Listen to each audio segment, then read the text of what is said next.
ప్రియ పరలోకమందున మా తండ్రి, ఉదయకాల సమయంలో నేను భయమి భక్తి కలిగి నీకు జ్ఞానగ్రంథం నుంచి కొన్ని మాటలు నేర్చుకొని సదుద్దేశంతో ఇక్కడికి వచ్చాను తండ్రి.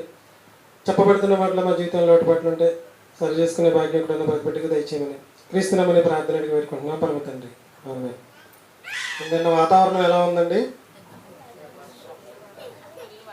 మనలో కొంతమంది ఈరోజు మానేయచ్చు, దారి పడిపోతామేమోనని. ఒకటి మంచి వాతావరణం ఇచ్చిన దేవునికి మొదట మనం కృతజ్ఞతలు తెలియజేయాలి. మళ్ళీ తుఫాను స్టార్ట్ అయిందంటే మనం వెళ్ళేటప్పుడు మళ్ళీ వాన రెడీ అవ్వచ్చు, చెప్పలేము. ఈరోజు మీరు నాకు ప్రసంగి గ్రంథం నుంచి 10 ప్రశ్నలు ఆన్సర్లు రాసి ఇవ్వాలి. కొంతమంది ఇచ్చారు, ఇవ్వని వాళ్ళు వచ్చే ఆదివారానికి ఎన్ని ఇవ్వాలి? 15. మళ్ళీ వచ్చే వారానికి 20 ప్రశ్నలు ఇచ్చేయాలి. మొత్తం సరితం అంటే అవదండి అది.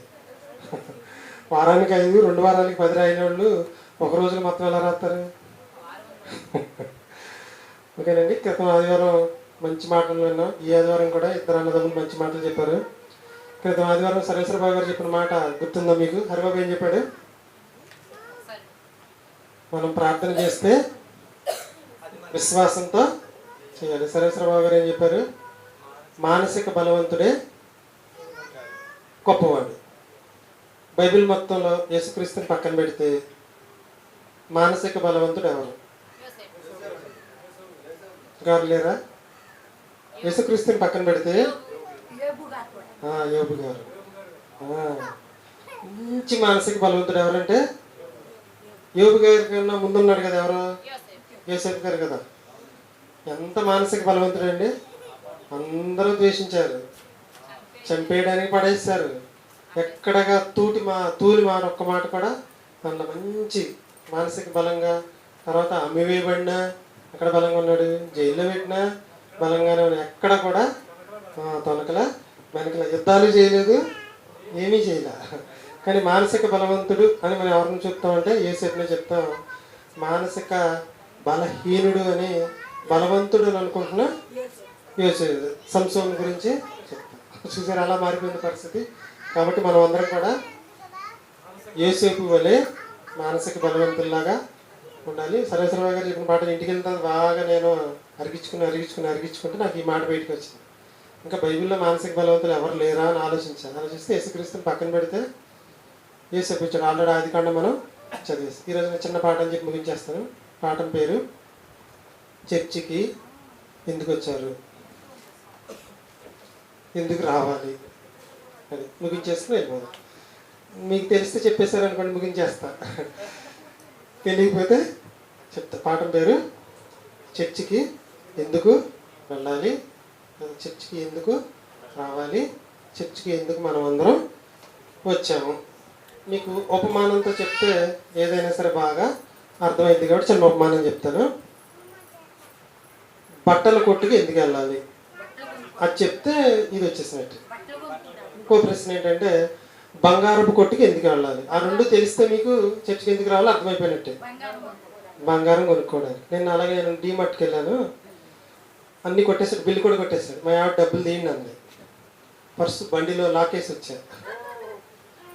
అన్నీ అక్కడ ఆపి మళ్ళీ బయటికి వెళ్ళినట్లే. మన దగ్గర ఏమి లేవు చెక్ చేసుకుంటే బయటికి వెళ్ళి మళ్ళీ బండి తాళం తీసి దాంట్లో ఉన్న పరిస్థితి వర్షంగా ఉందని బండిలో పెట్టాయి. మళ్ళీ వచ్చి అంటే వెళ్ళేటప్పుడు ఏం గుర్తుంచుకోవాలి, ఏం జాగ్రత్త చేసుకోవాలి, కరెక్ట్ అంటారు కదా. ఏం అక్కర్లేకుండా సరుకుల కొట్లోకి వెళ్ళిపోయారు, బట్టల కొట్లోకి వెళ్ళిపోయారు. ఎన్ని కావాలి అన్ని కొనేసి అక్కడ పెట్టేశారు. అక్కడ ఏమంటాడు, డబ్బులు లేవండి అన్న. డబ్బులు ఏం తీసుకురాలేదండి అన్న. ఏమంటాడు, కొట్టుకు రావడానికి ముందు డబ్బులు ఉన్నాయో లేవో జాగ్రత్తగా చూసుకోవాలి కదా అంటాడు. బట్టల కొట్టుకి ఎందుకు వెళ్తాం? బట్టలు కొనుక్కోవడానికి ముందేమన్నా జాగ్రత్త చేసుకోవాలా? డబ్బులు చేసుకోవాలి. కొనేసాం, బయటికి రాగానే రోడ్డు మీద పారేసి ఇంటికి వచ్చేస్తామా? నేను జాగ్రత్తగా ఇంటికి తెస్తాము, ఒంటికి వేసుకుంటాము, ఉతుక్కుంటాము, జాగ్రత్త చేసుకుంటాం, జాగ్రత్త చేస్తాం. ఒకటి. రెండోది బంగారం కొట్టుకి ఎందుకు వెళ్తాం? బంగారం కొనుక్కోవడానికి ముందే ఏమైనా చేయాలా? కాసు ఎంతో ముందే కనుక్కోవాలి. తరుగు మజూరు ఎంతో కూడా తెలుసుకోవాలి. తేరాడి వస్తువు చేసిన తర్వాత కొంచెం పెరిగిందంటాడు, కొంచెం తగ్గిందంటాడు. దానికి కూడా సిద్ధపడి వెళ్ళాలి. నేనేమి తీసుకురాలేదని ఆర్డర్ అవ్వడానికి వచ్చింది, ముందు బయటికి పో అంటున్నాడు. సరే బంగారం కొనేసి ఇంటికి వచ్చేటప్పుడు దారిలో ఎక్కడన్నా పారేసి ఇంటికి వచ్చేస్తావా? కొనడానికి ముందు కన్నా కొన్న తర్వాత ఎక్కువ జాగ్రత్తలు తీసుకుంటాం. ఎందుకంటే రోజు రోజుకి దాని రేటు పెరుగుతూ ఉంది. బయటికి వేసుకొచ్చినా ఇంట్లో ఉంచుకున్నా, ఒకవేళ ఇంట్లో నుంచి బయటికి వెళ్తున్నా మన మనసు అంతా ఎక్కడ ఉంటుందంటే బంగారం ఇంట్లో ఉంది, ఇంట్లో తప్పుగా ఇదంతా మనం కష్టపడి సంపాదించుకుంటుంది కాబట్టి. ఇప్పుడు చెప్పండి, చర్చికి ఎందుకు రావాలి? రావడానికి ముందు ఏమన్నా ఉండాలా, వచ్చిన తర్వాత ఏమన్నా ఉండాలా? అయిపోయింది పాఠం. ఆ రెండు ఉపమానాలు మీకు అర్థమైతే పాఠం. చర్చికి ఎందుకు రావాలి, చర్చికి ఎందుకు వచ్చారు, చర్చికి ఎందుకు వెళ్ళాలి, చర్చికి ఎందుకు రావాలి? ఒక బట్టల షాపులోనికి, బంగారం షాపులోనికి మనం వెళ్ళడానికి ముందు ఏదో సిద్ధం చేసుకున్నాం. అలాగే హాస్పిటల్కి ఎందుకు వెళ్తాం? వెళ్ళడానికి ముందు ఏమన్నా చూసుకుంటాం? ఏమి చూసుకోకుండా దారిలో పడే వెళ్ళిపోతామా? హాస్పిటల్ నుంచి వచ్చేసిన తర్వాత కూడా జాగ్రత్తలు ఏమైనా తీసుకుంటామా? చాలా జాగ్రత్తలు తీసుకుంటాం. ఓకే, ఈ మూడు మీకు అర్థమైనాయి కాబట్టి పాఠం ఈజీగా చెప్పుకుంటూ వెళ్ళిపోదాం. పాఠం పేరండి చర్చికి ఎందుకు వెళ్ళాలి లేదా చర్చికి ఎందుకు రావాలి. బైబిల్లోంచి మీకు చూపిస్తాను. సొలొమోను గారు ఎంత తెలివైనడో మీకు తెలుసు. ప్రసంగి గ్రంథాన్ని నేర్చుకుంటున్నారు మీరు. అన్నీ అనుభవించి చెప్పిన ఆయన తన ప్రసంగి గ్రంథంలో రాసిన మాట చూడండి. 5వ అధ్యాయం 1 నుంచి 7 వచనాల్లో 4వ అధ్యాయం వరకు ఒక విధంగా చెప్పుకొస్తాడు. 5వ అధ్యాయం 8వ వచనం నుంచి ఇంకో స్టోరీ చెప్పుకొస్తాడు. మధ్యలో సంబంధం లేని విషయాలండి ఇవి. ఆయన రాసిన ప్రసంగి గ్రంథంలో ఆయన చెప్పిన అన్ని మాటలకి అసలు సంబంధం లేని 7 వచనాలు రాయించాడు. చూడండి, ప్రసంగి గ్రంథం 5వ అధ్యాయం 1వ వచనం. ముందు వచనం చదవండి. ముందు వచనం అంటే 4వ అధ్యాయం చివరి వచనం చదవండి. అతని ఆధిపత్యము క్రింది జనములు లెక్కయే లేదు, అయినను తర్వాత రాబోవారు. అంటే ఒక తరం గురించి చెప్పుకుంటూ వస్తున్నాడు. 8వ వచనం చదవండి. బైబిల్ ఉన్న వాళ్ళందరూ తీయండి. ప్రసంగి గ్రంథం 5వ అధ్యాయం 8వ వచనం. ఒంటరిగా ఉన్న ఒకటి కళ్ళ. మళ్ళీ అదొక స్టోరీ. ఆయన రాసిన ప్రసంగి గ్రంథంలో ఈ ఒక్క 7 వచనాలు మాత్రమే స్పెషల్గా రాయించాడు. ముందు వచనాలకి తర్వాత వచనాలకి అసలు సంబంధమే లేదు. మళ్ళీ ఇప్పుడు చూడండి. నీవు మందిరమునకు పోవునప్పుడు, బట్టల కొట్టునకు పోవునప్పుడు, బంగారం కొట్టునకు పోవునప్పుడు, హాస్పిటల్కు పోవునప్పుడు మనకు అవసరమైనంత తగినంత డబ్బులు ఉన్నాయో లేవో చూసుకుంటాం. అలాగే చర్చికి వచ్చేటప్పుడు కూడా ఒకదాన్ని మనం జాగ్రత్తగా చూసుకోవాలంట. ఏంటి? ఈరోజు ఈ వారం అంతా నేను బియ్యం కొంచెం తీసి డబ్బా నిండా పోసుకున్నానా, 10 రూపాయలు కానుక తీసుకున్నాను. ఇది కాదు, ఇది బయట వాళ్ళందరూ తీసుకునే తగు జాగ్రత్త. అవునా? మందిరానికి వచ్చినప్పుడు వాళ్ళందరికీ ఏముంటుందండి, అమ్మో ఈరోజు 10 రూపాయలు కానుక వేయాలి, ఈరోజు బియ్యం తీసుకెళ్ళాలి. ఈ ఆలోచనతో వాళ్ళందరూ ఉంటారు. కానీ జ్ఞాని అయిన సొలొమోను జ్ఞానంగా చెప్తున్న మాట, జ్ఞానం అవసరమైన వాళ్ళకి చెప్తున్న మాట ఏంటంటే, నీవు మందిరమునకు పోవునప్పుడు అంటే బయలుదేరడానికి ముందే కదా అర్థం. అంటే ఇప్పుడు ఆదివారం ఉదయమనే కదా అర్థం. మందిరమునకు పోవునప్పుడు చదవండి. నీ ప్రవర్తన జాగ్రత్తగా చూసుకోను. అంటే ప్రవర్తన సరిగా లేకపోతే మానేసే అంటున్నాడు ఇండైరెక్ట్గా. అంతేనా? డబ్బులు లేనప్పుడు హాస్పిటల్కి వెళ్ళొద్దు, డబ్బులు లేనప్పుడు బంగారం కొట్టుకు వెళ్ళొద్దు, డబ్బులు లేనప్పుడు బట్టల కొట్టుకు కూడా వెళ్ళొద్దు. అంతేనా అర్థం? కాదా? ఇప్పుడు నీవు అసామాన్యమైన మనిషి కాదు ఇది రాసిన మాటలు. నీవు మందిరమునకు పోవునప్పుడు, పాఠం పేరేంటంటే చర్చికి ఎందుకు వెళ్ళాలి లేదా చర్చికి ఎందుకు రావాలి. ఇది మీకు అర్థం అవ్వాలంటే చర్చికి వస్తున్న మనకి ఎలా రావాలో తెలియాలి. ముందు చర్చికి ఎలా రావాలో తెలిస్తే ఎందుకు రావాలో తర్వాత అర్థమైంది. మనం ఏం నేర్చుకుంటున్నాం అంటే ముందు అసలు చర్చికి మనం ఎలా రావాలి. నీవు మందిరంలోకి పోవునప్పుడు నీ ప్రవర్తన జాగ్రత్తగా చూసుకోను. ఇంటి దగ్గర అత్త కోడళ్ళు జుట్టు పట్టుకుని కుమ్మేసుకున్నారండి. కోళ్ళ చర్చికి బయలుదేరింది. అదే చెప్తున్నాడు. నీవు మందిరమునకు పోవునప్పుడు నీ ప్రవర్తన జాగ్రత్తగా చూసుకొనుము. నీ ప్రవర్తన సరిగా లేకపోతే నీ వలన దేవుడి నామము అన్యజనుల మధ్య దూషింపబడుతుంది. కాబట్టి ఇంటి దగ్గరే కూర్చో, ఏ గొడవ లేదు. అనవసరంగా నువ్వు బైబిల్ పట్టుకుని బయలుదేరావనుకో, దేవునికి అన్ని జనుల మధ్య దేవుని నామం ఎలా ఉంటుందంటే దూషింపబడుతుంది. గుర్తుంచుకోండి, బట్టలు కొట్టుకు వెళ్ళినప్పుడు ఖచ్చితంగా మనకు అవసరమైన దానికన్నా ₹1 ఎక్కువే పట్టుకెళ్తాం.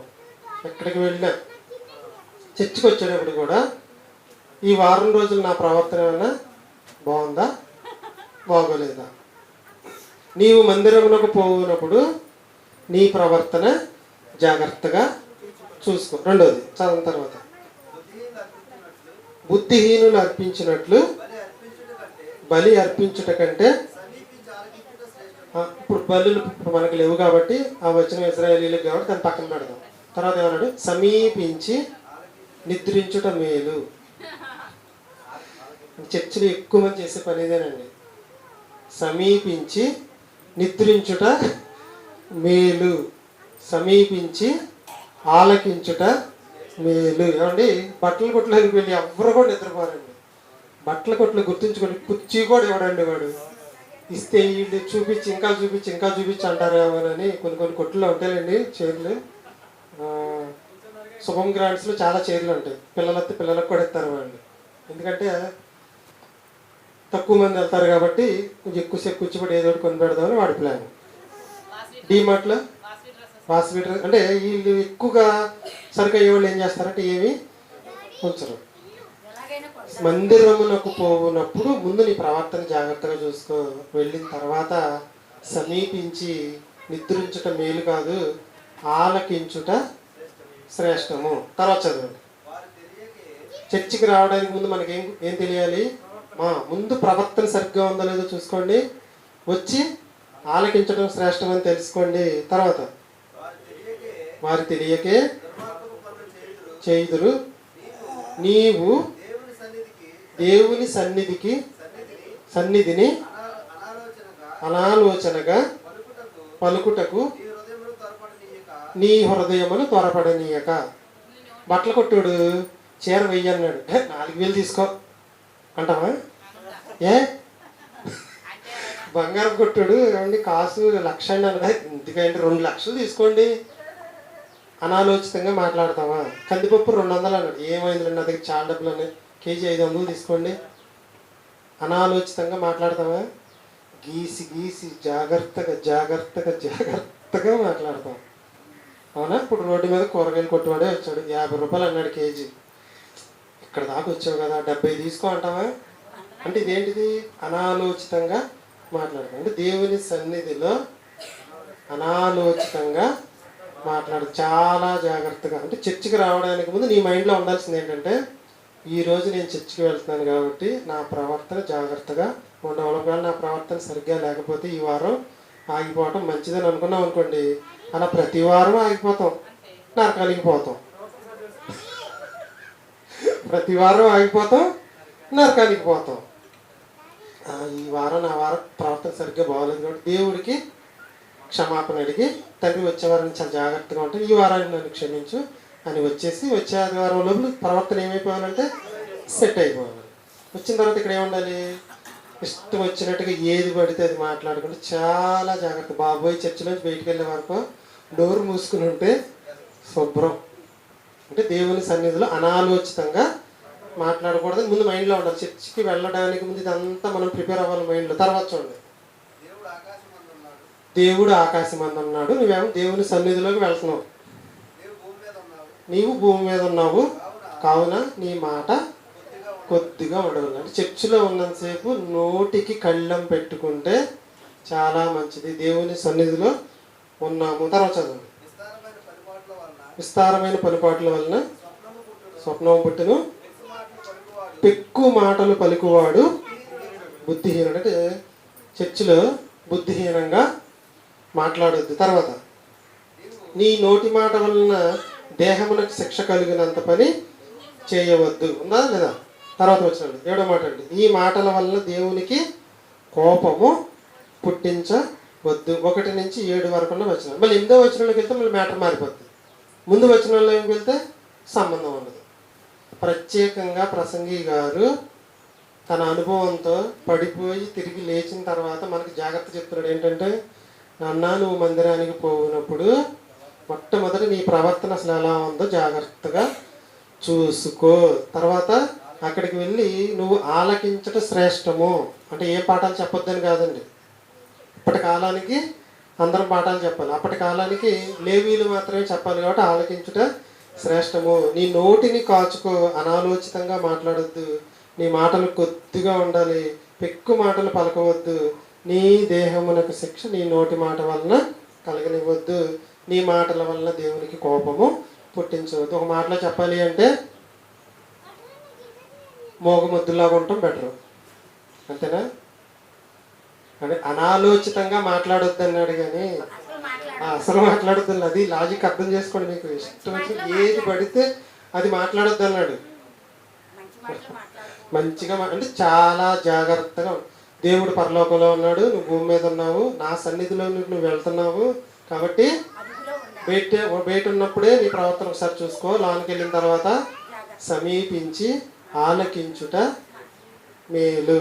బట్టలు కొట్టేవాడు కూడా ఇదింత ఇదింత ఇదింత అని చక్కగా చెప్పుకుంటూ వస్తాడు. బంగారు కొట్టేవాడు ఇదింత ఇది. సమీపించి ఏం చేస్తావు? నువ్వు ఆలకిస్తావు. ఆలకించకుండా ఫోన్ మాట్లాడుకున్నావు అనుకో, తర్వాత ఇదేం రేటు ఎంత ఏం చెప్తావు? అన్నీ అక్కడ ప్యాక్ చేసేసిన తర్వాత మీరు ఫోన్ మాట్లాడుకుంటున్నారండి, మీ తలకాయ ఊపారండి, నేను ప్యాక్ చేశాను అంటాడు. ఎంతైనా ఇవ్వాల్సింది బిల్లు కొట్టేసిన తర్వాత. కాబట్టి మందిరమునకు పోవునప్పుడు, రాసుకున్న వాళ్ళందరూ చక్కగా రాసుకోండి, మందిరమునకు రావడానికి ముందు తీసుకోవాల్సిన జాగ్రత్తలు. ప్రసంగి గ్రంథం 1వ అధ్యాయం 5వ అధ్యాయం 1 నుంచి 7 వరకు ఉన్న మాటలండి.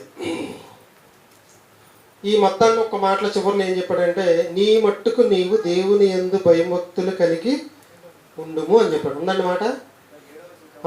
7వ వచనం. నీ మట్టుకంటే వాళ్ళు ప్రార్థనకు రాలేదుగా, వీళ్ళు ప్రార్థన నీకెందుకు? వాళ్ళు బట్టలు కొనుక్కుంటున్నారు, వీళ్ళు బట్టలు కొనుక్కుంటున్నారు, నువ్వు కొనుక్కుంటున్నావు, నీ దగ్గర డబ్బులు ఉంటే కొనుక్కుంటున్నావా? అవన్నీ అనవసరం. నీ మట్టుకు నీవు దేవుని యందు భయభక్తులు కలిగి ఉండవు. నాకు భక్తి ఉంది కానీ భయం లేకపోవడం వల్ల ఎంతోమంది స్త్రీలను వివాహం చేసుకుని దేవుని చేత శిక్షను అనుభవించాల్సిన పరిస్థితి వచ్చింది. కాబట్టి నువ్వు భయము భక్తి. భయము భక్తి అంటే ఒక మొక్కలో చెప్తారు. భయము భక్తి అంటే చాలాసార్లు చెప్పారు మీకు. భయము భక్తి అంటే, భయము భక్తి అంటే ఆదివారము చర్చికి రావాలి, భక్తి. భక్తి ఏ టైంకి వచ్చినా పర్లేదు, భయమా? టైంకి రావడం భయం, చర్చికి రావడం భక్తి, టైంకి రావడం భయం అనమాట. ఓకేనా? అది భయభక్తి అంటే. 7వ అధ్యాయం 1వ వచనం చూడండి ఒకసారి. 7వ అధ్యాయం 1వ వచనం. అదే 5వ అధ్యాయం 1వ వచనం. నీవు దేవుని మందిరమునకు పోవునప్పుడు, నీవు దేవుని మందిరమునకు పోవునప్పుడు 7 విషయాలు మనసులో ఉండాలి. చెప్పగలరా వరుసనే? చర్చికి ఎందుకు రావాలి, రావడానికి ముందు ఏమి, రావడానికి ముందు ఎలా రావాలో తెలియాలి. మొదటిది ప్రవర్తన జాగ్రత్తగా చూసుకోవాలి, సమీపించి ఆలకించడం శ్రేష్టమని తెలుసుకోవాలి, నోటిని కాచుకోవాలి, మన మాటలు కొద్దిగా ఉండాలి, పిక్కు మాటలు పలకకూడదు, నోటి మాటల వల్ల దేహం శిక్ష కలిగే పని తెప్పించుకోకూడదు, మన మాటల వల్ల దేవుని కోపం పుట్టించకూడదు. మొత్తం కలిపి ఏంటంటే దేవుని యందు, నీ మట్టుకు నీవు దేవుని యందు భయభక్తులు కలిగి మందిరమునకు రావాలి. అర్థమైనా? ఇది దేవుడు చెప్పింది. మరి ఈరోజు ఆదివారం ఎవరెవరు ఎలా మందిరానికి వెళ్ళడానికి ముందు ప్రిపేర్ అవుతున్నారో చెప్తారు. దేవుడు ఎలా ప్రిపేర్ అయ్యి రమ్మన్నాడు వాళ్ళని. ఎలాగా ఎలా ప్రిపేర్ అయ్యి రమ్మంటే మన వాళ్ళందరూ ఎలా వెళ్తున్నారు చూద్దాం. సోమవారం గుప్పుడు తీసా, మంగళవారం గుప్పుడు తీసా, శనివారంతో గుప్పుడు తీసా, కలిపి ఒక సేరైన. నా సంపాదనలో ఈ వారంలో నేను 100 రూపాయలు సంపాదించాను, ఇగో దశంభాగం 10 రూపాయలు తీసి. ఈ జాగ్రత్తలు తీసుకుని వెళ్ళే ముందు వాళ్ళ మనసులో ఏముంటుందంటే, ఈరోజు ఏమైనా సరే ప్రత్యేక కానుకిచ్చి ప్రత్యేక ప్రార్థన చేయించుకుని ఇంటికి రావాలి. ఈయనండి అందరు తీసుకునే జాగ్రత్తలు. ఇంకా వేరే ఏమైనా తీసుకుంటున్నారంటారా? ఏమైనా సరే నేను ఈరోజు ప్రార్థన చేయించుకుని రావాలి. దేవుడు ఏం జాగ్రత్త చూసుకోమన్నాడంటే ప్రవర్తన. వెళ్ళిన అయ్యగారు చెప్పరు, వెళ్ళే విశ్వాసులు చదవరు, చెప్పిన వినరు. మందిరమునకు పోవునప్పుడు, బట్టల కొట్టునకు పోవునప్పుడు జేబులో డబ్బులు ఉన్నాయో లేవో జాగ్రత్తగా చూసుకో. మందిరమునకు పోవునప్పుడు నీ ప్రవర్తన జాగ్రత్తగా చూసుకో. ఏదైనా వస్తువు కొనడానికి వెళ్ళినప్పుడు నీ నోటి మాటలు చాలా జాగ్రత్తగా ఉండాలి. మందిరంలోకి పోయినప్పుడు కూడా నీ మాటలు చాలా జాగ్రత్తగా ఉండాలి.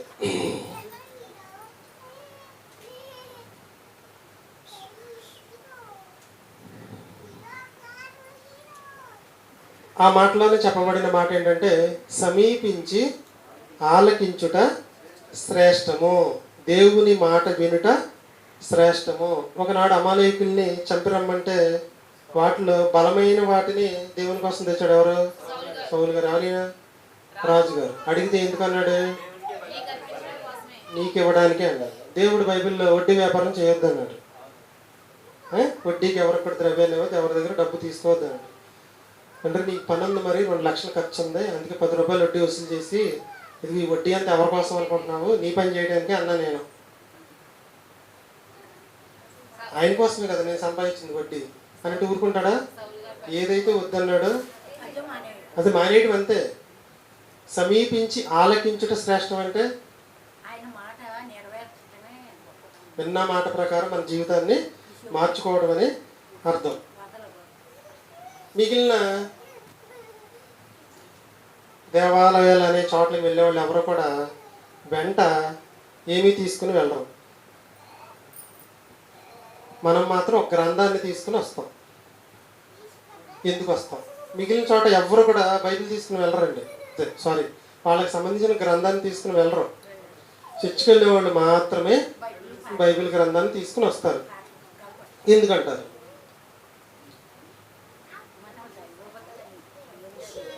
మిగిలిన చోటకి వెళ్ళేవాళ్ళు వాళ్ళకి సంబంధించిన మత గ్రంథాన్ని ఎవరూ తీసుకెళ్ళరు. చర్చికి వెళ్ళేవాళ్ళు మాత్రమే వాళ్ళకి సంబంధించిన గ్రంథాన్ని ఎందుకు తెచ్చుకుంటారు?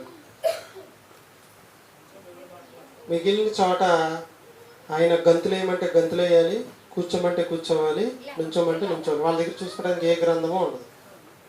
ఇప్పుడు నేను గంతులు వేయమన్నా ఎందుకు వేయాలని అడుగుతారు మీరు. ఎందుకని? ఎక్కడుందో నువ్వు చూపించు, మేము చూస్తామంటారు. మనకు కూడా గ్రంథం దేవుడు ఎందుకు ఇచ్చాడంటే సమీపించి ఆలకించుట శ్రేష్టము. ఆలకించే మాట మంచిగా వింటున్నావో చెడుగా వింటున్నావో చూసుకోవాల్సిన బాధ్యత మనదే. కాబట్టి మిగిలిన భక్తి మార్గాల్లో గ్రంథం తీసుకొని వెళ్ళరండి. మనం మాత్రం ఎందుకు తెస్తామంటే చెప్పింది తప్పో ఒప్పో చూసుకోవడానికి. కానీ మిగిలిన వాళ్ళు గుడ్డిగా నమ్మేస్తారు అంతే. కానీ చర్చికి బయలుదేరడానికి ముందు ఏమని చెప్పాను మీకు? ప్రవర్తన జాగ్రత్తగా ఉండాలి, ఆలకించడమే శ్రేష్టము, నోటి మాటలు చాలా జాగ్రత్తగా కాచుకోవాలి, భయభక్తులతో వెళ్ళాలి. వెళ్ళేటప్పుడు గ్రంథాన్ని చేత పట్టుకుని వెళ్ళాలి. ఎక్కడికి వెళ్ళాలి? ఒంగూరులో 20 చర్చిలు ఉన్నాయండి.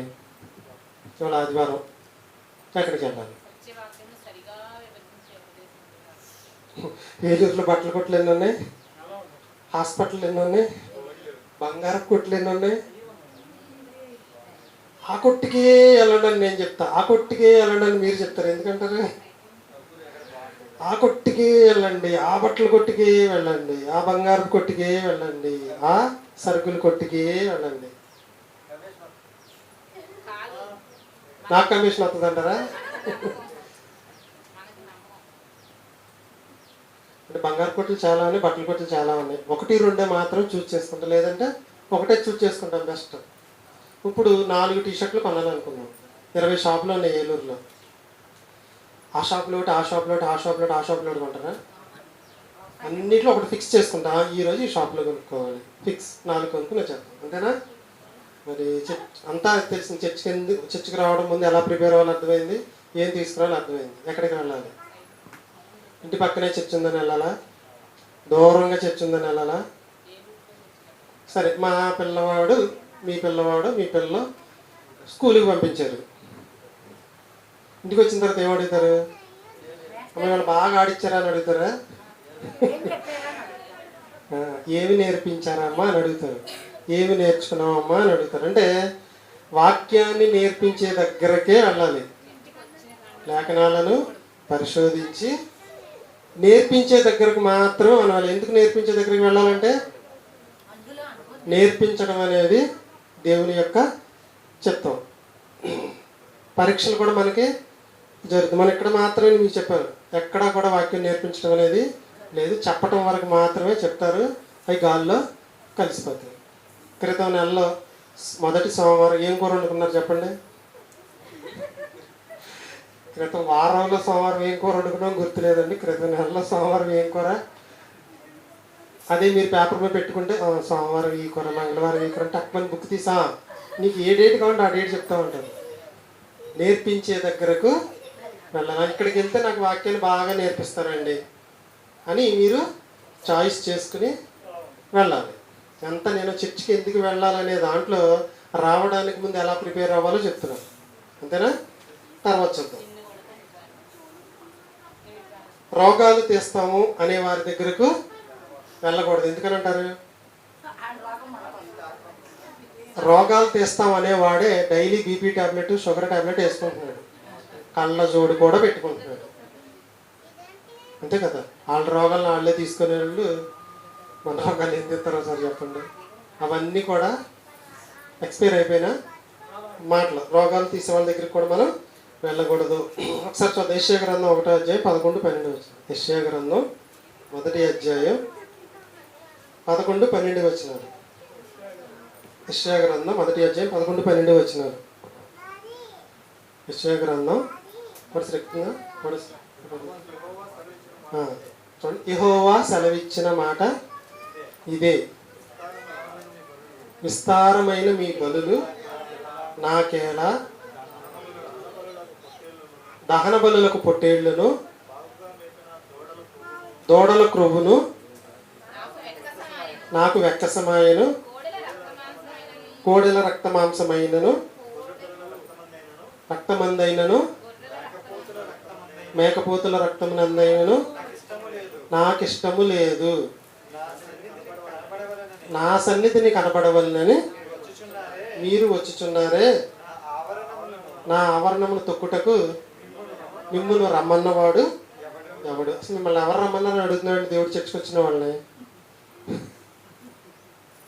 అది ఎవరు రమ్మన్నారు ఆయన నిన్న అడుగుతున్నారు. ఇదేం మాట అండి? దానికి ముందు చెప్పాడు ఏమని? గొర్రెలు, పొట్టేళ్ళు, బలులు నాకు ఏమని వెక్కసమైన, ఇష్టమైనవి కాదండి. అసలు వాస్తవానికి దేవుడికి అంటండి బలి అనేది అవసరం లేదంట. మరి ఏం కావాలి? కిందకి చెప్తాను చూడండి. కీర్తనల గ్రంథం చూడండి, 51వ అధ్యాయం 6వ వచనం. కీర్తన గ్రంథం 51వ అధ్యాయం 6వ వచనం. నీవు అంతరంగములో సత్యమును కోరుచున్నావు. అంతరంగంలో సత్యం అంటే మన హృదయం వాక్యంతో నిండాలని కోరుకుంటున్నాడు. 16వ వచనం చూడండి. 51వ అధ్యాయం 16వ వచనం. నీవు బలిని కోరువాడవు కావు. జంతువుల బలి, పశువుల బలి ఆయనకు అవసరం లేదంటండి. మరి పాత నిబంధనలో చాలా మంది ఇచ్చారు. అప్పుడు మాట ఇది కూడా అప్పుడు మాట కాదండి.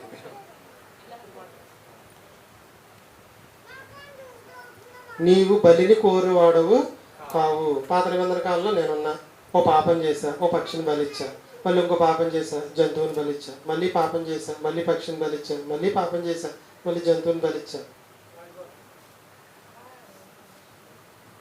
అదే నాకు కోరుకున్న దేవుడు. పాపం చేసావు, నువ్వు నరకానికి పోకుండా పాత నిబంధనలో చిన్న బలిచ్చి ఆ పాపాన్ని నువ్వు అక్కడతో విడిచిపెట్టి చాలా జాగ్రత్తగా బతకమని అర్థం. కొత్త నిబంధనలో పాపం చేసావు, యేసుక్రీస్తు రక్తం ద్వారా కడగబడ్డావు, మళ్ళీ ఆ పాపాల జోలికి వెళ్లకుండా బ్రతకమని అర్థం. యేసుక్రీస్తు ఎంతటి పాపనైనా క్షమిస్తారని రోజంతా పాపం చేసి పడుకునేటప్పుడు ప్రార్థన చేసి పడుకుంటే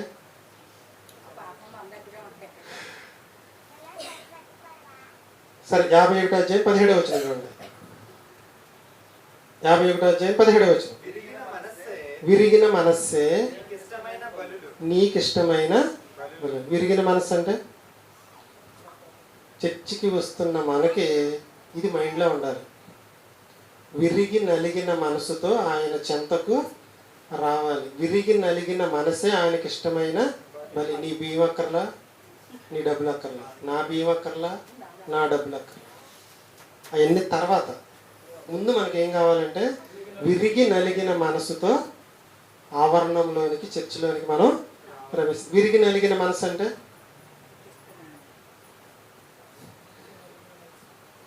3వ వచనం చూడండి. 51వ అధ్యాయం 3వ వచనం. దావీదు గారు రాస్తున్న కీర్తనలకి. నెక్స్ట్ మనం నేర్చుకునేది ప్రసంగి తర్వాత కీర్తనల గ్రంథం అండి. నా అతిక్రమములు నాకు తెలిసే ఉన్నవి. మందిరానికి వచ్చేటప్పుడు మనందరూ గుర్తుంచుకోండి, నేను యేసుక్రీస్తుని ఎందుకు నమ్ముకున్నాననే విషయం నాకు తెలుసు, మీకు తెలుసు. అది మందిరానికి వచ్చినప్పుడు మైండ్లో ఉండాలంట. అదేంటి? నేను యేసుక్రీస్తుని ఎందుకు నమ్ముకున్నానో నాకు మైండ్లో ఉండాలి. మీరు ఎందుకు నమ్ముకున్నారో మీకు మైండ్లో ఉండాలి వచ్చేటప్పుడు. తర్వాత చదువు, ముందు చదువు మళ్ళీ 3వ వచనం. నా అతిక్రమములు నాకు తెలిసే ఉన్నవి, నా పాపం ఎల్లప్పుడూ నా ఎదుటనున్నది. మన పాపాన్ని మన ఎదుటే ఉంచుకుంటాడు ఎప్పుడు. దావీదు గారు తాను చేసిన పాపం తన ఎదుటే ఉంచుకుని చచ్చిపోయే వరకు జీవించాడు. కాబట్టి మళ్ళీ ఆ పాపం జోలికి వెళ్లకుండా బ్రతికాడు. మనం కూడా మనం చేసిన పాపం ఏంటో మనకి తెలుసు. ఆ పాపాన్ని ఎక్కడ పెట్టుకోవాలంటే కళ్ళ ఎదుటే పెట్టుకుని మళ్ళీ ఆ పాపం జోలికి పోకుండా బ్రతకాలి. ఇదంతా మన మైండ్లో ఉంచుకొని మనం చర్చిలోనికి రావడానికి ముందు ఇలా ప్రిపేర్. చర్చిలోనికి వచ్చే ముందు మనకి ఏం గుర్తుండాలంటే, నేను పలానా పాపం చేశాను కాబట్టి యేసుక్రీస్తుని నమ్ముకుని ఆయన రక్తంలో నా పాపాన్ని కడుక్కున్నాను, మరలా ఆ పాపం జోలికి నేను పోకూడదని మన కళ్ళ ముందు ఆ పాపం మనకు కనపడుతూనే ఉండాలి. అది విరిగి నలిగిన మనసు ఆయనకి ఇష్టమైన బలి. అలా విరిగి నలిగిన మనసు ఉన్నవాడు ఏం చేస్తాడు? మళ్ళీ పాపం జోలికి పోడు. ఓకేనండి? ఇలా కాకుండా ఆయన సన్నిధికి వచ్చేస్తే ఆయన ఏమన్నాడు? అసలు నా చర్చిలోనికి మిమ్మల్ని రమ్మన్న వాడెవడు? రమ్మన్నవాడు ఎవరు? నేను అంటున్న మాట అండి ఇది, దేవుడే అంటున్న మాట. కాబట్టి మన ఎదుట మన పాపాలు మనకి కనపడుతూ మనం చర్చిలోనికి అడుగు పెడితే ఆ పాపం జోలికి మనం పోకుండా ఉండడం అనేది జరుగుతుంది. మీకు తెలుసు, దేవుని వాక్యం 2 అంచుల కట్టు. హెబ్రీయులకు రాసిన పత్రిక 4వ అధ్యాయం 12వ వచనం చూడండి. ఎందుకు దేవుడు మనల్ని ఏం కోరుకుంటున్నాడు? అంతరంగములో సత్యాన్ని కోరుచున్నాడు. అంతరంగములో సత్యాన్ని. హెబ్రీయులకు రాసిన పత్రిక 4వ అధ్యాయం 12వ వచనం. దేవుని వాక్యము 2 అంచుల వాడిగల ఖడ్గము కంటేను ఇట్లా అనగా దేవుని వాక్యము సజీవమై బలము గలదు. అంతరంగమున సత్యమును కోరుచున్నాడు అంట దేవుడు. అంతరంగమున సత్యం ఉంటే ఏం జరుగుతుందో చెప్తున్నాడు. 2 అంచులు గల ఇటువంటి ఖడ్గము కంటేను వాడిగా ఉండి ప్రాణాత్మలను, కేళ్లను, మూలుగులను విభజించినంత మట్టుకు దూరుచు హృదయం యొక్క తలంపులను, ఆలోచనలను శోధించుచున్నది. కాబట్టి అంతరంగంలో ఏముంచుకోవాలి? వాక్యాన్ని. అంతరంగంలో వాక్యాన్ని ఉంచుకుని మన మందిరంలోనికి ప్రవేశించాలి. చర్చికి ఎందుకు వెళ్ళాలి? చర్చికి ఎందుకు రావాలి? దానికన్నా ముందు రావడానికి ముందు మనకి ఈ సిద్ధపాటు అనేది ఉండాలి. హెబ్రీయులకు రాసిన పత్రిక 4వ అధ్యాయం 12వ వచనం ఉంది. బట్టలు కొట్టుకెళ్తే లాభం ఏంటి? బంగారం కొట్టుకెళ్తే లాభం ఏంటి? అంటే బంగారం కొట్టుకెళ్తే లాభం లేదా? మా ఆవిడ పెళ్ళి అయినప్పుడు 16,000 పెట్టి తాడుగా ఉందంటండి. మొన్న దాన్ని మారిస్తే 1,25,000 వచ్చింది. చాలా లాభం వచ్చింది. ఏ లాభం లేకుండా మనం ఏమి చేయం కదండి. ఒక 30 సంవత్సరాలు 20 సంవత్సరాల క్రితం పొలం కొంటే 10,000, ఇప్పుడు 50 లక్షలు అయిపోయాయి. లాభమే కదా. చర్చికి వస్తే లాభమే. ఇవన్నీ తెలియకుండా మనం వచ్చేయకూడదు. Very good. పరలోకం వెళ్తాం. ఇంకా మంచి ప్రవర్తన వస్తుంది. జ్ఞానాన్ని తెలుసుకుంటాం. పాపం చేయకుండా ఉంటాం. భూమి మీద ఆశీర్వాదం పొందుతాం.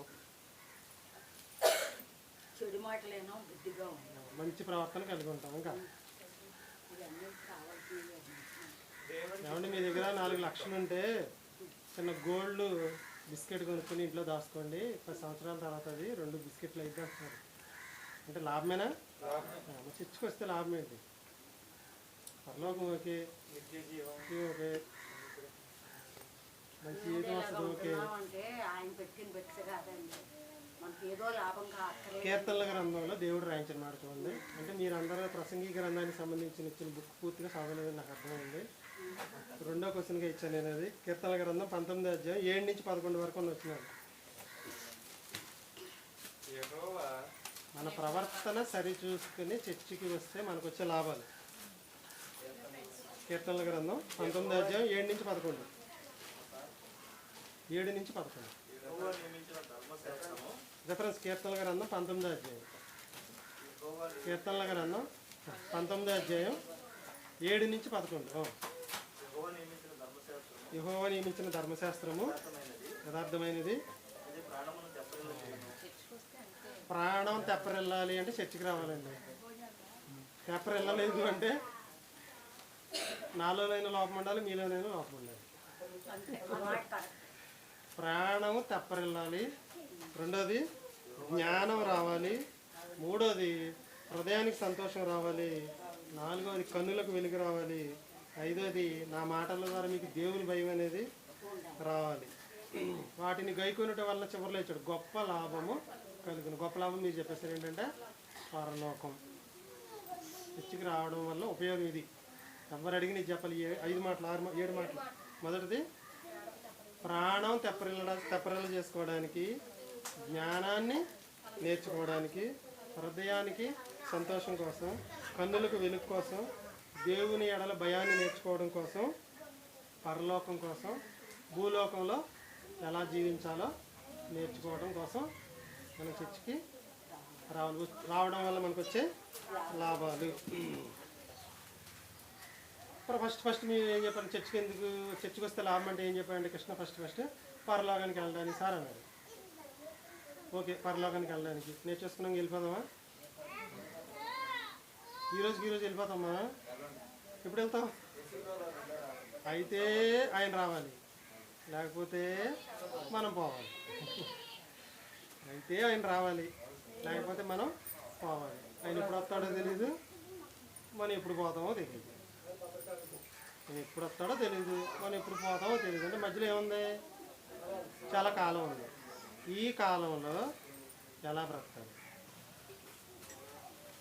ఈ మధ్య కాలంలో ఆయన రాకడానికి కానీ మన పోకడానికి కానీ మధ్య ఉన్న జీవిత కాలంలో ఎలా బ్రతకాలో తెలియాలంటే చర్చికి రావాలి. చర్చికి వస్తేనే నీ ఆత్మీయ ప్రయాణం ఎలా ఉంటుందని నీకు నేర్చుకోవడానికి వీలుగా ఉంటుంది. కానీ చాలామందికి ఉన్న మనసు ఏంటంటే, ఒక వాక్యాన్ని బోధించే వాళ్ళు ఎవరు కనపడినా ముందు కనపడిన వెంటనే చేసే పని ఏంటంటే ముసుగేసేసుకుని మాకు ప్రార్థన చేయండి అంటారు. ముసుగేసేసుకుని ముందు మాకు ప్రార్థన. ఇక్కడ చర్చి స్టార్ట్ చేసి చాలా సంవత్సరాలు అవుతుంది. ఎవరో కూడా ఆయన ప్రార్థన చేయమని ఇప్పుడు ఎవరికి అడగలేదు. నేను అలా నేర్పించాను వాళ్ళకి. మిగిలిన చర్చిలోకి వెళ్ళిపోతే కానుకలు అయిపోతాయి, మళ్ళీ ప్రత్యేక కానుకలు అయిపోతాయి, ప్రార్థనలు అయిపోతాయి, మళ్ళీ ప్రత్యేక ప్రార్థనలు అయిపోతాయి. యాకోబు మీ అందరూ తెలుసు కదా. యాకోబు ఎలా ప్రార్థించాడండి? నిన్ను ఆశీర్వదిస్తే కానీ నిన్ను వదలను. నీకు చెయ్య విరిగిపోయి మెలితిరిగిపోయిందండి. చెయ్యి విరిగిపోయి మెలితిరిగిపోయింది. నా దగ్గరకు లేదా సేవకుని దగ్గరకు వాక్యం చెప్పేటి దగ్గరికి లేవండి ప్రార్థన చేయండి అంటావా? గుర్తుంచుకోండి, నొప్పి ఎవరికి తెలుసు? ఈ ఇరిగిన చెయ్యి నొప్పి నాకు తెలియదు కాబట్టి ఇరిగిన చెయ్యి తగ్గించిన అయినా నేనంటా ఓకే. విరిగి నలిగిన మనసు ఏం చేయాలి? ఈ నొప్పి ఏంటో ఆ బాధ ఏంటో ఎవరికి తెలుసు? ఆ రోగం యొక్క వ్యక్తికి తెలుసు. ఇప్పుడు ప్రార్థన ఎవరు చేయాలండి? అది బాగా చెప్పారు. నా ఒంట్లో ఉన్న రోగం యొక్క బాధ నాకే తెలుసు.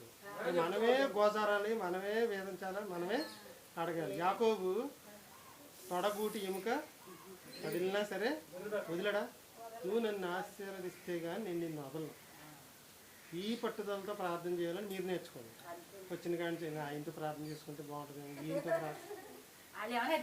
ఎంత తప్పండి. ఇవన్నీ మనకు తెలుసుకునే చర్చిలోకి అడుగు పెట్టాలి. నీకు నువ్వు ప్రార్థన చక్కగా చేస్తావు. ఎప్పుడైతే మా గురించి ప్రార్థన చేయండి అన్నావు, మన జ్ఞానం అంతా ఏమైపోద్ది అంటే అలాగని మరి బైబిల్లో ఒకరి కోసం ఒకరు ప్రార్థన చేశారు కదా ఏమండి, వాళ్ళందరినీ తీసుకెళ్ళి జైల్లో పడైతే అప్పుడు చేశారు ప్రార్థన. అవునా కదా? అవునా? జైలు వేస్తే సంఘం అంతా కూర్చొని ప్రార్థన చేసిన అప్పుడు చేయాలి ప్రార్థన. ఆ అవసరం ఉంటుంది, అవకాశం ఉంటుంది, దాన్ని బట్టి సందర్భాన్ని బట్టి చేయాలి ప్రార్థన. మీరు ఎప్పుడు గుర్తుంచుకోండి, మా కోసం ప్రార్థన చేయండి అని ఎప్పటి నుంచి అసలు మీరు ఎవరిని అడగొద్దండి. అంటే మీ తండ్రికి మీకున్న కానీ మీకున్న కష్టానికి ఉన్న కష్టం ఏంటో మీకే తెలుసు, బాధ ఏంటో మీకే తెలుసు. ఎవరిని అడగాలి ఇప్పుడు? దేవుడిని అడగాలి. ఎవరు అడగాలంటే మీరే అడగాలి. చర్చకు వస్తారు మీ అందరు కూడా ఇది గుర్తుండాలి ఏంటంటే ప్రార్థన చేయించుకోవడానికి రావద్దు, వాక్యాన్ని నేర్చుకోవడానికి మాత్రమే రావాలి.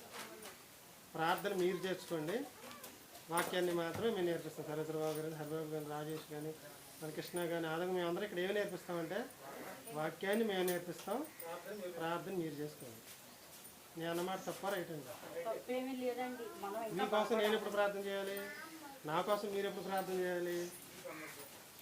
సమయాన్ని సందర్భాన్ని బట్టి మనం ముందుకు కొనసాగాలి. కానీ చర్చకొచ్చే వాళ్ళందరూ కూడా మైండ్ ఏంటంటే ఇంటికి ఎవరన్నా వచ్చినా పాస్టర్ గారు దేవుని సాగులు ఎవరు ముందు ఏం చేయాలంటే ప్రార్థన చేయాలి. కానీ ఏమంటే నాకు బైబిల్లో అలానే వచ్చినా అర్థం కాలేదండి కొంచెం చెప్తారా అని అడగాలి. ఈ మైండ్ మనలో ఉండాలి. కానీ ముసుకేసేసి కానీ కొంచెం ప్రార్థన చేయండి అని కొంచెం ప్రార్థన చేయండి ఇది కాదు. అంటే పలానా వచ్చినా నాకు అర్థం కాలేదండి, కొంచెం మీకు బైబిల్ తెలుసంటగా చెప్తారా? సేవకుడు కనుకోండి, ఏం అడగాలంటే లేఖనాల్లో నీకు ఏదన్నా డౌట్లు ఉంటే అడగాలి తప్పితే ప్రార్థన చేయమని అడగకూడదు. నీ రోగం వస్తే నీ నొప్పి నీకే తెలుస్తుంది కాబట్టి నువ్వే చేసుకుంటే బాగుంటుంది. మనకి కాలు చెయ్యి విరిగితే ఆ బాధ ఆ ఇరిగిన వాళ్ళకే తెలుస్తుంది. వాళ్ళే ఆ నలిగిన మనసుతో దేవుడిని చేస్తే దేవుడు రిప్లై ఇవ్వడం అనేది తెలుస్తుంది. యాకోబు పెనికిలాడా, పక్క వాళ్ళు ఎవరినన్నా ప్రార్థన చేయమని అడిగాడు. యాకోబే పెనికిలాడాడు సాధించేశాడండి. లేఖనాన్ని బాగా అర్థం చేసుకోండి. వాక్యం వినడానికి మాత్రమే చర్చికి రావాలి. మరి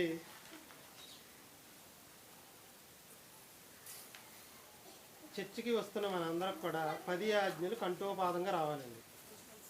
ఏ 10 ఆజ్ఞలు? ధర్మశాస్త్రంలోని 10 ఆజ్ఞలు. ధర్మశాస్త్రం అంతటికి బైబిల్ అంతా పక్కన పెడితే ఆ 10 ఆజ్ఞలు పక్కన పెడితే సమానం అంటారు. బైబిల్ అంతా నీకు వచ్చినా రాకపోయినా 10 ఆజ్ఞలు నీకు వచ్చి దాన్ని పాటిస్తే పరలోకానికి వెళ్ళిపోతాం. ఆ 10 ఆజ్ఞలు కూడా మనకు తెలియకుండా ఉండకూడదు. చదువు రాని వాళ్ళు కూడా నేర్చేసుకోవచ్చు 10 ఆజ్ఞలు. మా అమ్మగారికి విజయవాడ బస్సు తెలుసు, ఆల్రౌండ్. ఆలు అంటే ఆ వస్తే సరిపోదు, గుడింతాలు, ద్విత్వాక్షరాలు, సంయుక్తాక్షరాలు అన్నీ రావాలి. అంటే మనకు వస్తున్న 10 ఆజ్ఞలు చెప్పగలరు ఇప్పుడు? దానికి సంబంధించి మీకు 6 నెలల పాటు పాఠాలు కూడా చెప్పొచ్చు. 10 ఆజ్ఞలు తెలిసి ఉండాలి మనందరికీ. బైబిల్ గ్రంథం మొత్తం తెలిసినా తెలియకపోయినా ఆ 10 ఆజ్ఞల్లోనే ధర్మశాస్త్రం మొత్తాన్ని పెట్టాడండి ఆయన. చెప్పగలరా? నేను చెప్పనా?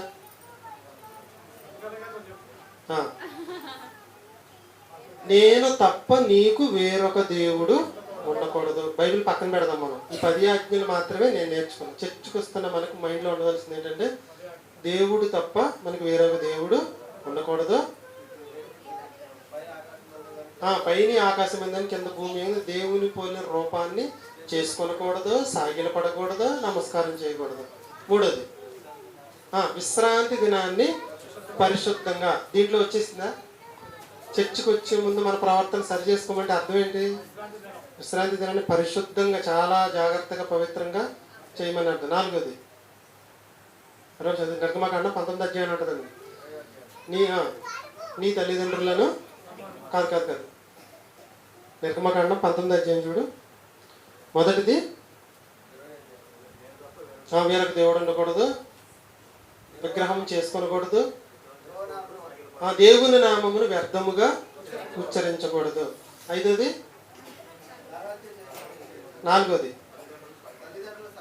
3వది మొదటి చెప్పండి, నేను తప్ప నీకు వేరొక దేవుడు. ఈ 10 ఆజ్ఞలు కూడా మన మైండ్లో ఉండాలి ఎప్పుడు కూడా. నేను తప్ప నీకు దేవుడు తప్ప వేరొక దేవుడు ఉండకూడదు, విగ్రహం చేసుకోకూడదు, విశ్రాంతి దినాన్ని పరిశుద్ధంగా ఆచరించాలి, దేవుని నామాన్ని వ్యర్థంగా ఉచ్చరించాలి. ఇది దేవుని పట్ల మనం నెరవేర్చవలసిన ఈ 4 దేవుని పట్ల. అంటే మందిరానికి పరిశుద్ధంగా రావడం అనేది దేవుని పట్ల నెరవేర్చడం, ఆదివారం రావడం అనేది దేవుని పట్ల నెరవేర్చడం, దేవుని నామాన్ని ఇష్టం వచ్చినట్లు మాట్లాడకుండా ఉండడం, దేవుని ఆజ్ఞను దేవుని పట్ల మనం నెరవేర్చేది. తర్వాత 6 ఉన్నాయి. తల్లిదండ్రులను సన్మానించడం, నరహత్య చేయకుండా ఉండడం, వ్యభిచరించకుండా ఉండడం, దొంగిలించకుండా ఉండడం, అబద్ధ సాక్ష్యం పలకకుండా ఉండడం, పొరుగువాని దేనిని ఆశించకుండా ఉండడం. అంటే 10 ఆజ్ఞల్లోనే ధర్మశాస్త్రం మొత్తం బైబిల్ అంతా వచ్చేసిందా అంటే వచ్చేసిందండి. ఈ మైండ్లో మనకు ఉండాలి ఎప్పుడు. గోల్డ్ షాప్లోనికి వెళ్ళి ఏ రేట్లు తెలియకుండా గోల్డ్ కొనేస్తామండి మనం. ఫస్ట్ సెల్ ఫోన్లో చూసుకుంటాం, today gold cost in Eluru market. తర్వాత ఫ్రెండ్స్కి ఫోన్ చేస్తాం, తర్వాత అక్కలకి చెల్లెళ్ళకి ఫోన్ చేస్తాం, మీ ఏరియాలో ఎంత, మా ఏరియాలో ఎంత గోల్డ్, మీ షాప్లో అయితే ఎంత చేస్తాడు అడుగు, మా షాప్లో అయితే ఎంత. అలాగే మనకు 10 ఆజ్ఞలు మన మైండ్లో ఉండాలి. ఓకేనండి? Okay, right. మొత్తంగా నేర్చుకుందాం. ఇప్పుడు చెప్పండి, చర్చికి ఎందుకు రావాలి?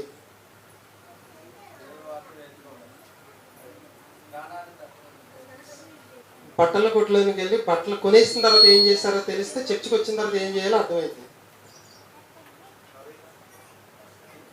జాగ్రత్తగా చూసి కొనుక్కున్నాం. కొనుక్కుని బయటకు వచ్చేసిన తర్వాత జాగ్రత్త చేసుకుంటాం, చాలా జాగ్రత్త చేసుకుంటాం, చాలా కాపాడుకుంటాం. అంతేనా? కరెక్టేనా? కానీ మనం 2 వారాల క్రితం విన్న పాఠాన్ని ఆ చర్చి బయట దాటినప్పుడే మర్చిపోయామనుకోండి, మర్చిపోతున్నాం. 2 వారాల క్రితం 3 వారాల క్రితం జరిగిన మాటలు అప్పుడే మర్చిపోయామండి అంటున్నాం. బంగారపు కొట్టులోంచి బయటకు వచ్చిన తర్వాత వాడు వస్తూ ఏమిస్తాడో తెలుసా మీకు? చిన్న దాని చుట్టూ మట్టి అంటకుండా పేపర్ ఇస్తాడు ఒకటి. దాన్ని పర్సులో కానీ బాక్స్లో కానీ పెట్టి దానిపై మళ్ళీ పెద్ద పర్సు కానీ హ్యాండ్ బ్యాగ్ కానీ ఇస్తాడు. దాన్ని తీసుకెళ్ళి నువ్వు నీ దగ్గర ఉన్న సంచిలో పెట్టుకుని నువ్వు జిప్పేస్తావు. దాన్ని మొత్తాన్ని తీసుకెళ్ళి బండికి డిక్కీ అంటే బండి డిక్కీలో పెడతావు. ఎంత జాగ్రత్తగా తెచ్చుకుంటున్నామండి దేవుని మాటలను కూడా. నేను క్రితం వారం అంతా కూడా సరేశ్వరరావు గారు చెప్పిన ఆత్మీయ బలవంతులు ఎవరు ఇంకెవరు లేరు అని చూస్తే యోసేపు గారు ఎంత బలవంతుడు అంటే అస్సలు నోటితో ఏ పాపం చేయలేదని అనుకోండి. ఆయన గురించి ఒక పాఠం తర్వాత చెప్తాను మీకు.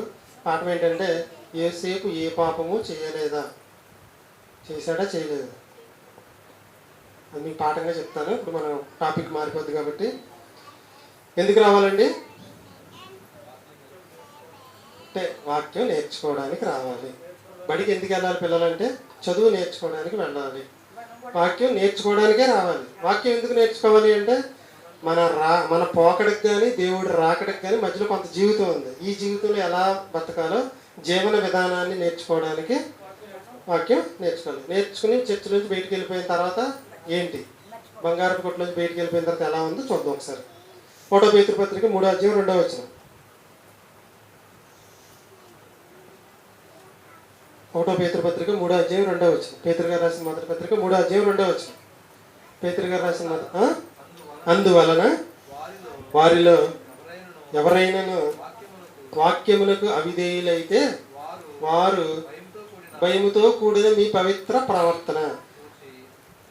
మందిరములకు పోవున్నప్పుడు నీ ప్రవర్తన జాగ్రత్తగా చూసుకో. మందిరాన్ని విడిచి ఇంటికి వెళ్ళిన తర్వాత నీ ప్రవర్తన జాగ్రత్తగా చూసుకోమంటాడు. అంతే. మందిరానికి వచ్చేటప్పుడు నీ ప్రవర్తన జాగ్రత్తగా చూసుకో. మందిరం నుంచి బయటికి వెళ్ళిపోయిన తర్వాత మళ్ళీ వచ్చే వరకు నీ ప్రవర్తన జాగ్రత్తగా చూసుకో. నీ ప్రవర్తన జాగ్రత్తగా చూసుకుంటే నీ జీవితమే చుట్టుపక్కల వాళ్ళకి సువార్త. ఎవరికి వాక్యం చెప్పక్కర్లా. నీ జీవితమే సువార్త. నీ జీవితమే సువార్త. నీ ప్రవర్తనను బట్టి రాబట్టవచ్చును. 1 పేతురు పత్రిక 4:19 చూడండి. 4వ అధ్యాయం 19వ వచనం. పేతురు గారు రాసిన మొదటి పత్రిక 4వ అధ్యాయం 19వ వచనం. కాబట్టి దేవుని చిత్త ప్రకారము బాధపడువాడు. చర్చిలోంచి అయిపోయిన తర్వాత నుంచి ఎలా ఉండాలంటే సత్ప్రవర్తన. అంటే అర్థం ఏంటంటే వాక్యానుసారమైన ప్రవర్తన. మోహపు చూపు వద్దంది వాక్యం, చూడకుండా ఉండడం. దొంగతనం వద్దంది, లేకుండా ఉండడం. అబద్ధ సాక్ష్యం వద్దంది, లేకుండా ఉండడం. వచ్చే ముందు ప్రవర్తన బాగోవాలి, వెళ్ళిన తర్వాత కూడా ప్రవర్తన బాగోలేం. సత్ప్రవర్తన. తర్వాత 3:12 రెండో పేతురు పత్రిక. పేతురు గారు రాసిన రెండో పత్రిక 3:12 అయిపోయిందండి, వెళ్ళిపోదాం. పేతురు గారు రాసిన రెండో పత్రిక 3:12 ఇవన్నీ పేతురు గారు రాసిన రెండో పత్రిక 3:12 ఇవన్నీ కనుక రగులుకొని లయమైపోయినట్టు పంచభూతములు 12 3వ అధ్యాయం పడిపోయినట్టు కరిగిపోయినట్టు దేవుని దినపు రాకడ కొరకు. చర్చి దగ్గర నుంచి ఇంటికి వెళ్ళిపోయిన తర్వాత క్రీస్తు రెండో రాకడ ఎప్పుడు రాకడ కొరకు కనిపెట్టుచు దానిని ఆశతో అపేక్షించుచు.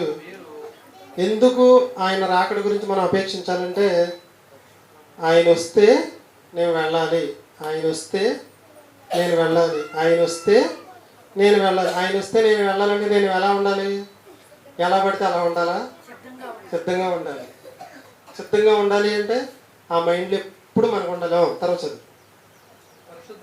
పరిశుద్ధమైన అదండి, పరిశుద్ధమైన ప్రవర్తనతోనూ భక్తితోనూ ఎంతో జాగ్రత్తగా ఉండవలను. గోల్డ్ని తెచ్చి ఇంట్లో ఒంటి మీద వేసుకుని ఎంత జాగ్రత్తగా ఉంటామో, వాక్యాన్ని విని వెళ్ళిపోయిన తర్వాత కూడా వాక్య విషయంలో కానీ వాక్య ప్రకారం జీవించే విషయంలో అంతే జాగ్రత్తతో ఉండాలి. బంగారపు కొట్టులో నుంచి బయటకు వచ్చిన తర్వాత బంగారం వదిలిపెట్టి ఎవ్వరు రారండి. చాలా జాగ్రత్తగా ఇంటికి తెచ్చుకుంటాం. అలాగే వాక్యాన్ని కూడా భద్రం చేసుకోవాలి. కానీ ఈనాటి సమాజం పరిస్థితి ఎలా ఉందంటే, చర్చికి ఎందుకు వెళ్ళాలి అని అడిగితే ఏమో అంటున్నారు. ఏమోనండి, మీరు ఎందుకు వెళ్తున్నారండి? ఏమోనండి, దశంభాగం బియ్యం పట్టుకు వెళ్తున్నామండి, ఏమండి 10 రూపాయలు 20 రూపాయలు కానికేస్తామండి, వస్తూ వస్తూ ప్రార్థన చేయించుకొని వచ్చేస్తున్నామండి. ఏమి నేర్చుకున్నారు అంటే, మాకు ఏమీ నేర్పించలేదండి, మేము ఏమీ నేర్చుకోలేదండి. ఈ రోజు మీరు ఏమి నేర్చుకున్నారు చెప్పండి? 3 పాఠాలు నేర్చుకున్నారు. ప్రతి వారం మీకు సరికొత్త విషయాలు, చెప్పిన పాఠాలు చెప్పడం అనేది జరుగుతుంది. వాక్యం నేర్చుకోవడానికి రావాలి. వాక్యం నేర్చుకోవడానికి ఎలా రావాలంటే,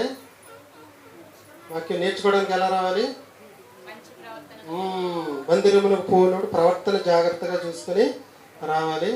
వచ్చే మనకి వాక్యం నేర్చుకుంటే లాభం ఏంటో తెలియాలి.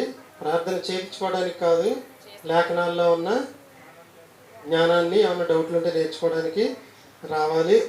మొత్తంగా చర్చికి ఎందుకు రావాలి అంటే, పరలోకం వెళ్ళడానికి, ఆయన రాకడికి కానీ మన పోకడికి కానీ మధ్యలో ఉన్న టైము ఎలా జీవించాలో మనం తెలుసుకోవడానికి రావాలి. వచ్చి వెళ్ళిన తర్వాత మళ్ళీ ప్రవర్తన జాగ్రత్తగా చూసుకోవాలి. మన మైండ్లో ఏముండాలంటే, ఆయన రాకడెప్పుడు నా పోకడెప్పుడు అని మన మైండ్లో ఉంచుకొని అప్పటి వరకు ఎప్పుడు వస్తాడో అని జాగ్రత్తగా భక్తితో మంచి ప్రవర్తనతో మన మైండ్లో మనం ఉండాలి. పాఠం మొత్తం 4 ప్రశ్నలు అడిగితే సమాధానం చెప్తారండి. చర్చికి రావడానికి ముందు మనం తీసుకోవాల్సిన జాగ్రత్తలు ఇవి. ప్రవర్తన జాగ్రత్తగా చూసుకోవాలి, నోటిని కాచుకోవాలి, ఆలకించాలనే మనసు ఉండాలి. అనాలోచితంగా మాట్లాడకుండా ఆలకించాలనే మనసు ఉండాలి. మన మాటల వల్ల దేవుని కోపం రాకుండా చూసుకోవాలి. భయభక్తితో మందిరమునకు రావాలి. వచ్చేటప్పుడు ఏముండాలి? వచ్చేటప్పుడు గ్రంథాన్ని తీసుకుని రావాలి. ఈరోజు నేను ఏదో సరికొత్త అంశాన్ని నేర్చుకోవాలనే మనసుతో రావాలి. బయలుదేరే ముందు ఏముండాలి? బయలుదేరే ముందు రోగాల గురించి కానీ రొప్పుల గురించి కానీ మర్చిపోండి. ఎందుకు మర్చిపోవాలంటారు? బ్రతుకనే బండికి సుఖదుఖాలు చక్రాలు. ఈ రోగం జీవితాంతం ఉండదు, ఈ సుఖం కూడా జీవితాంతం ఉండదు. కష్ట సుఖాలు బ్రతుకు బండికి చక్రాలు. ఒక కాలు ముందుకెళ్తే ఒక కాలు వెనకెళ్తే, ఒక కాలు ముందుకెళ్తే ఒక కాలు. ఇది మైండ్లో ఉండాలి ఎప్పుడు. మనకి ఎప్పుడు ఇలాగే ఉండం. మనం ఒక 15 సంవత్సరాల క్రితం మిమ్మల్ని, 15 సంవత్సరాల తర్వాత ఇప్పుడు మిమ్మల్ని ఒకసారి ఊహించుకోండి. కానీ మీ జీవితంలో మార్పులు ఉన్నాయా? ఏమీ లేకపోతే మానేసేమని చెప్తున్నాను నేను. చర్చికి రావడం ఏమ్మా స్వప్న, 15 సంవత్సరాల క్రితం మీ జీవితానికి ఈరోజు జీవితానికి ఏమన్నా తేడా ఉంటేనే చర్చికి రండి, లేకపోతే మానేమని నేనే చెప్తాను. ఏమండి, ఉందని మన జీవితంలో మార్పు ఉందా లేదా? ఉంది అంటే అర్థం ఏంటంటే వాక్యం మన మీద పనిచేస్తుంది, వాక్య ప్రకారం మనం జీవిస్తున్నాం అని అర్థం. బైబిల్ పరిశోధించి నేర్పించే దగ్గరికి వెళ్ళాలి, వస్తున్నా మనం నేర్చుకోవాలని మనసుతోనే రావాలి. బైబిల్ పరిశోధించి నేర్పించే దగ్గరకు మాత్రమే మనం వెళ్ళాలి. మరి కానుకలు బియ్యం అవసరం అంటారా? అసలు ఇక్కడ కానుకలు పెట్టే లేదండి. నాకు అవసరంలా, దేవుడికి అవసరంలా. నేనైనా మీరైనా దేవుడి దగ్గరికి ఎలా రావాలంటే విరిగి నలిగిన మనస్సుతో ఆయన దగ్గరికి వస్తే అదే ఆయనకు ఇష్టమైన బలి. పొద్దున్న మైక్లో పాట వచ్చింది, చాలా కోపం వచ్చేసిందండి. ఏమీ చేయలేం. నువ్వు చేసిన ఉపకారములకు నేనేమి చెల్లింతును. 1 కోటి వ్యూస్ దాకా వచ్చేసింది యూట్యూబ్లో ఆ పాటకి. 1 కోటి వ్యూస్. మన పాట పెడితే 100, 200. వాస్తవానికి అవాస్తవానికి. నీవు చేసిన ఉపకారములకు నేనేమి చెల్లింతును. ఏం చెల్లిస్తాడంట? వేలాది పొట్టేళ్లన గొర్రెల. దాని గురించి ఏమన్నాడు దేవుడు? అవన్నీ నాకు వెక్కసం అయిపోయి అన్నాడు దేవుడు. ఇప్పుడు వాక్యాన్ని నేర్చుకుంటున్న మనకి దేవుడికి ఏం కావాలి చెప్పండి? నువ్వు చేసిన మేలులకు, దేవుడు మనకు చేసిన మేలులకు దేవుడికి ఏమి ఇవ్వగలం మనం? దేవుడికి మనం ఏమి ఇవ్వగలం? రోమిలికి రాసిన పత్రిక 12:1 చూడండి. రోమిలికి రాసిన పత్రిక. హరిబా బాగా చెప్తాడు ఈ వచనం గురించి, చాలాసార్లు చెప్పాడు ఈ వచనం గురించి హరిబా. రోమిలికి రాసిన పత్రిక 12:1. యేసు రాజుగా వచ్చి చూడడానికి పాట రాశారు, గుర్తుంది కదా? దాన్ని సరిచేసి పాట రెడీ చేశానండి, ఇంకా రిలీజ్ చేయలేదు. ఇంకో 2 వచనాలు రాత్రి 11 దాకా కూర్చున్న రాకుండా రాసేసి రిలీజ్ చేయకూడదని ఇవ్వండి.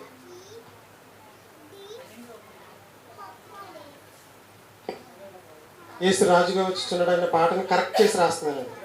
చివరిలోకి వచ్చేసింది. సహోదరులారా, పరిశుద్ధమును దేవునికి అనుకూలమైన సజీవ యాగముగా మీ శరీరములను ఆయనకు సమర్పించుకుని. వేలాది పొట్టేళ్ళు వద్దు, గొర్రెలు వద్దు, గొడ్లు వద్దు. ఏం కావాలంటే నీ శరీరాన్ని సజీవ యాగంగా, అంటే అర్థం ఏంటంటే పరిశుద్ధంగా, నీ పరిశుద్ధ ప్రవర్తనతో నీ జీవితాన్ని దేవునికి సమర్పించు. ఇది దేవుడు కోరుకునేది. మరి ఆ మాట పాటలో వచ్చిందంటే వాయిస్ బాగుంది, లిరిక్ బాగుంది, పాడుకోవటం. మనకు కూడా వచ్చేసింది ఆ పాట. పాడి విని అద్దరిపోయింది అంటారు పాట. అది ఏం పాడేది అంటారు పాట. దాంట్లో ఏముందంటే ఏమి లేదు అంటే సజీవ యాగంగా మీ శరీరమునకు ఆయనకు సమర్పించుకొనుడి. ఇది దేవుడికి ఇష్టమంట.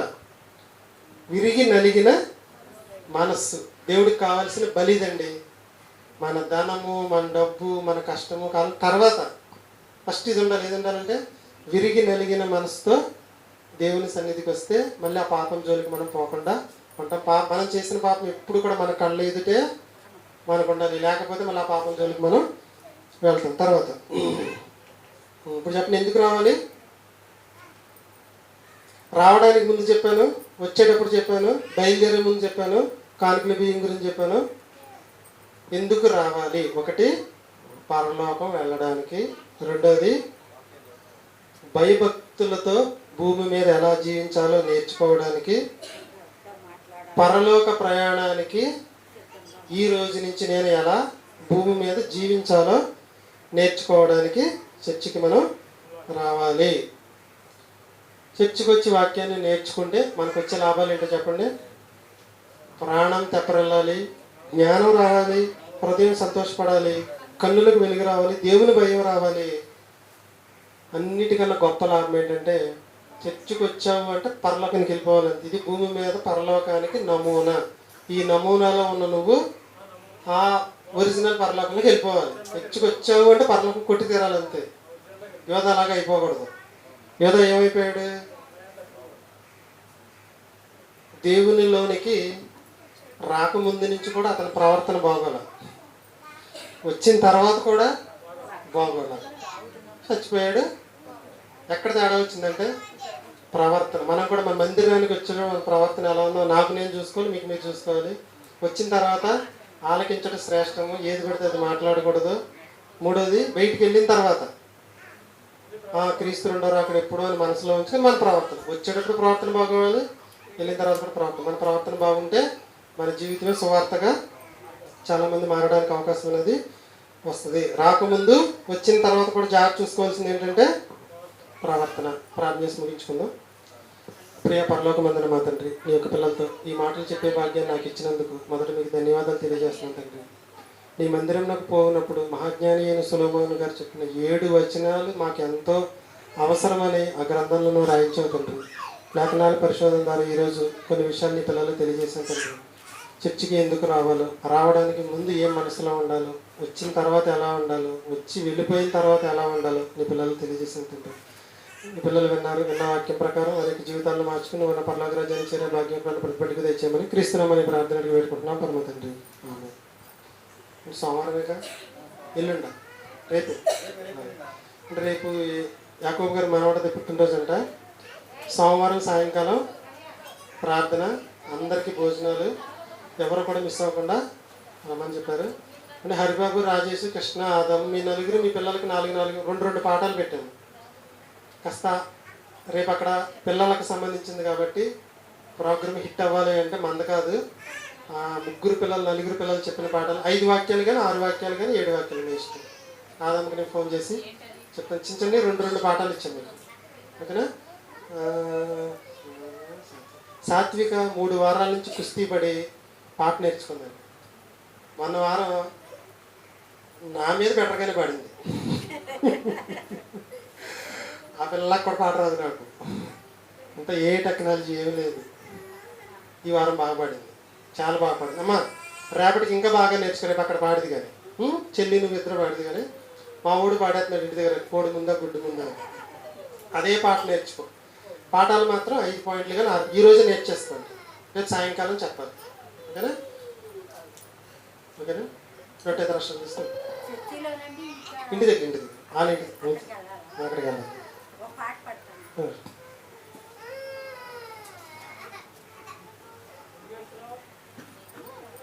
పాట